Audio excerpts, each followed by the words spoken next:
क्या आपने कभी रेत में तड़पती हुई मछली देखी है, जहां पानी नहीं होता पर सांस लेना फिर भी जरूरी होता है? और क्या हमारे समाज में कुछ जिंदगियां ऐसी ही नहीं होती? चांदनी रात, खामोश एहसास और एक कहानी जिसे सिर्फ सुना नहीं, महसूस किया जाता है। मैं हूं नुपुर और आप सुन रहे हैं आवाज एक कहानी, जहां कहानियां सिर्फ सुनाई नहीं जाती, जी ली जाती हैं। आज हम बात करेंगे प्रख्यात लेखक कांता भारती की प्रसिद्ध कहानी रेत की मछली, जिसे मैं अपने शब्दों में आप तक पहुंचाने की कोशिश करूंगी। यह कहानी सिर्फ एक किरदार ही नहीं, यह उस एहसास की कहानी है जहां एक औरत जी तो रही है, लेकिन अपनी ही जिंदगी में अपना कोई ठिकाना नहीं ढूंढ पाती। और शायद आपको भी इस कहानी में अपना कोई हिस्सा मिल जाए। तो चलिए शुरू करते हैं। कहानी कुछ इस तरीके से शुरू होती है कि एक महिला अपने दफ्तर जाने के लिए तैयार हो रही होती है। तभी दरवाजे पर एक चपरासी आता है और वह उससे कहता है कि बाहर आपको कोई बुला रहा है। बाहर वह देखती है तो वही युवा संघ की महिला सेक्रेटरी मौजूद होती है। वो उसे कुछ बात बताने के लिए आई होती है, लेकिन वो उसे पहले टालने की कोशिश करती है क्योंकि वो दफ्तर के लिए लेट हो रही होती है, उसे जल्दी हो रही होती है। लेकिन फिर बाद में वो सेक्रेटरी उसे थोड़ा सा मुस्कुराते हुए दबाव बनाती है उसकी बात सुनने के लिए। तो वो उसे अपनी बातों में कहती है मीठा मीठा बोलकर कि इस हमारे जो संघ है, हमारा जो ग्रुप है, उसके अंदर केवल महिलाएं जो कुंवारी हैं और जो विधवा हैं वही रह सकती हैं, बाकी और किसी को हम यहाँ पर प्रवेश करने नहीं देते। तो वो अपनी बात रखती है, वो महिला जो तैयार हो रही हो पर कहती है कि ये बात आपने मुझे पहले तो नहीं बताई थी, पहले तो ये मुझसे छुपाया गया और अब आप मुझे ये बात बता रही हैं।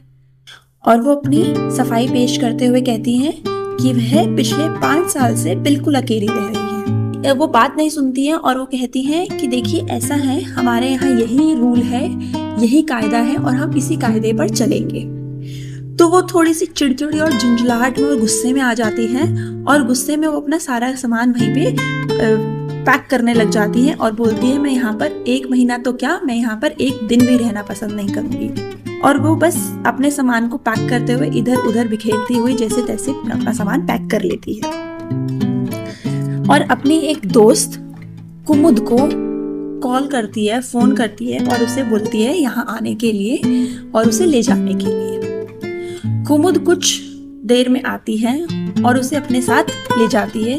वो देखती है जहाँ कुमुद रह रही होती है वो एक मामूली सी कोठरी का एक सर्वेंट क्वार्टर होता है, लेकिन उसे वही सर्वेंट क्वार्टर बहुत अच्छा लगता है क्योंकि वो उसकी मुसीबत में काम आता है, उसका केवल सहारा बनता है।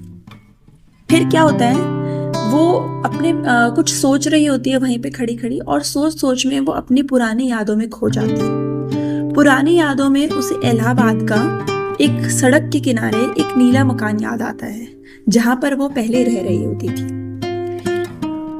वो कहती है कि वो उस नीले मकान की बालकनी में घंटों खड़े होती थी और आने जाने वाले लोगों को देखा करती थी। उसके मकान के ठीक सामने एक बड़ा आंगन वाला मकान था जो बहुत सूना और उदास लगता था। उस मकान में रमन की विधवा भाभी रहती थी। तो बेसिकली उस घर में 3 लोग रहते थे, रमन, उसकी विधवा भाभी और उस भाभी की एक छोटी सी बच्ची। रमन पर बहुत छोटे में ही बहुत बड़ी जिम्मेदारियों का बोझ आ गया था क्योंकि उसके पिता और बड़े भाई की अकस्मात मृत्यु हो गई थी और अब वही एकमात्र सहारा बचा था अपनी भाभी, विधवा भाभी और छोटी सी बच्ची का ख्याल रखने के लिए। तो अब इन्हीं सब जिम्मेदारियों के बोझ के नीचे दिन रात वो मेहनत करता, ऑफिस जाता, दफ्तर जाता, वहां से सीधा घर आता और घर आके बहुत ज्यादा फ्रस्ट्रेट होता, इरिटेट होता। तो आसपास वाले लोगों को उसके घर से मार पीट की भी आवाज आती थी और उनको लगता था कि रमन जो है वो अपनी भाभी को मारता और पीटता रहता है। अब क्या होता है, इसी बीच जो वो महिला है वो बताती है कि जब वो अपने बालकनी में खड़ी होती थी, अपने घर में रहती थी, तो रात को कभी कभार उसे ये सुनने को भी मिलता था कि जो रमन है वो उसके पति को कोस रहा है। नफरत करता था वो उसके पति से, शोभन उसके पति का नाम था, और वो उसे बहुत गालियां भी देता था गुस्से गुस्से में, चिल्ला चिल्ला कर कि शोभन को मैं जिंदा नहीं छोड़ूंगा, मैं मार डालूंगा। और इस तरीके से वो उससे बहुत नफरत जताता था। अपने घर में रमन खड़ा होके बहुत देर तक उनके नीले घर को देखता भी रहता था। महिला को समझ में नहीं आता कि वो उस घर को क्यों देख रहा है। फिर यहाँ पर बताया गया है कि रमन जो है वो बहुत ज्यादा बेताब हो रहा होता है अपनी सक्सेस के लिए, कामयाबी के लिए। वो शोभन से अपने आप को कंपेयर करता है। शोभन उसका बचपन का दोस्त रहा है, लेकिन बड़े होते होते उनमें कोई रंजिश पैदा हो गई है, जिस वजह से जो रमन है वो शोभन से नफरत करने लग जाता है। शोभन, मैंने बताया था, शोभन उसी महिला का पति है, जो महिला नीले मकान में रहती थी, जिससे कहानी की शुरुआत हुई थी। तो भाई अब क्या होता है कि रमन जो है उसने यूनिवर्सिटी जाना शुरू कर दिया। तो अब जब वो रमन यूनिवर्सिटी जाता था तो वो महिला देखती थी कि वो उसका पीछा करता है, रोज रोज उसका पीछा करता है, उसके पीछे पड़ा रहता है। तो वो उससे बहुत डर गई। उसने अपने घर में आकर बताया अपने पति को, शोभन को, कि वो मेरा पीछा करता है, और उससे सारी बात बताई। तो उसका पति उसे सहानुभूति देते हुए बोलता है कि कोई बात नहीं, तुम तो अच्छे विचार वाली हो, तुम्हारे अंदर कोई बुरे विचार नहीं है, तो इसीलिए वो तुम्हारा कुछ नहीं बिगाड़ सकता, तुम उस पर ध्यान मत दो। वो उसे इग्नोर करने के लिए बोलता है। लेकिन फिर भी महिला को ये विश्वास नहीं आता और वो फिर भी कुछ कह नहीं पाती, लेकिन मन में एक डर बना रहता है। वो हर रोज अपने यूनिवर्सिटी जाती थी एक डर के साथ, और वो हर रोज उसका पीछा करता था। एक दिन क्या हुआ, वो जब यूनिवर्सिटी जा रही थी, उसी समय थोड़ी देर पहले उसके रिक्शे की चेन उतर गई और उसने देखा कि सामने से रमन आ रहा है एक बड़ा सा पत्थर लेकर उसकी तरफ, और उसको लगता है कि रमन उसके ऊपर वो पत्थर फेंक देगा और उसे मार देगा। लेकिन ऐसा कुछ नहीं होता। रमन उस पत्थर को बहुत गुस्से में वहीं फेंककर और चला जाता है। तो वो डर के कारण यूनिवर्सिटी में जाती है और प्रॉक्टर के सामने शिकायत कर देती है। उसके बाद उसी दिन वो अपने पति शोभन को भी यूनिवर्सिटी में बताने की कोशिश करती है, लेकिन शोभन यूनिवर्सिटी में काम में बिजी होता है, तो वो उसकी बात नहीं सुनता। उसे बहुत बुरा लगता है। वो घर आ जाती है और अब वो अपनी सास को सारी बातें बताती है। उसकी सास सुनती है और वो उसे बोलती है कि शाम होने का इंतजार करो, शोभन आएगा तो हम उससे बात करेंगे, उसके पास इस बात का हल जरूर होगा। अब शोभन आता है, शोभन को सारी सच्चाई बता देती है कि उसके साथ दिन में क्या क्या हुआ और उसने कैसे शिकायत करी। तो उसका पति जो है शोभन, वो बहुत ज़्यादा गंभीर हो जाता है, बहुत चिंतित हो जाता है, बहुत परेशान हो जाता है और परेशानी में इधर उधर घूमने लग जाता है। वो उससे पूछती है कि क्या हुआ, तो वो उसे बात बताता है कि तुमने शिकायत तो कर दी, अब वो प्रॉक्टर जो है वो उसे पुलिस को दे देगा और मुकदमा चलेगा यूनिवर्सिटी में और हमारे सारी चारों तरफ बात फैलेगी और लोगों का कोई भरोसा नहीं। लोगों छोटी छोटी बातों का भी पहाड़ बना देते हैं और इसे एक स्कैंडल बनाकर पेश करेंगे। उधर जैसे ये बात हो रही होती है, उधर से रमन की भाभी जोर जोर से मोहल्ले में चिल्ला चिल्ला के शोभन को कोसने लग जाती है और वो उसे जीने नहीं देते, एक विधवा के साथ ऐसा करते हैं वैसा करते हैं, तो वो इसे ऐसे गालियां देने लग जाती है। अब मामला और भी ज्यादा गंभीर हो जाता है। पूरे घर में वह तीनों, महिला, उसका पति और उसकी सास, तीनों बहुत परेशान थे। दिन रात यही सोचते रहते थे, बात नहीं करते थे, खाना ढंग से नहीं खाते थे और बहुत परेशानी का माहौल चल रहा था, बहुत टेंशन का माहौल चल रहा था। वो उससे कई बार पूछती है कि क्या इसका कोई और रास्ता है, क्या इसका कोई और उपाय है। तो जब शोभन की माँ उससे पूछती है कि अब क्या किया जाए, तो शोभन उसे बताता है हमारा यहाँ रहना ठीक नहीं है, अब हमें कहीं और चलना चाहिए। अब ये सुनकर उसकी जो सास है उसकी आंखों में पानी आ जाता है, और जैसे ही महिला देखती है कि उसकी सास की आंखों में पानी है, वो एकदम से बुत बन जाती है। वो हैरान परेशान कि उसकी सास पिछले 2 साल से एक बार भी नहीं रोई, और आज वो घर छोड़ने के नाम से रो रही है। वो कहती है कि ये मेरा सुहाग है, यहाँ मेरे पति की मृत्यु हुई है तो उनसे जुड़ी हुई सारी यादें मेरी यहीं पर हैं, मैं इस घर को छोड़कर कैसे जा सकती। तो वो कहती है कि ये मेरे लिए बहुत बड़ा पाप होगा, अगर मैं यहाँ से चली गई तो मुझे ऐसा लगेगा कि किसी ने मेरे पति को दोबारा मुझसे छीन लिया है।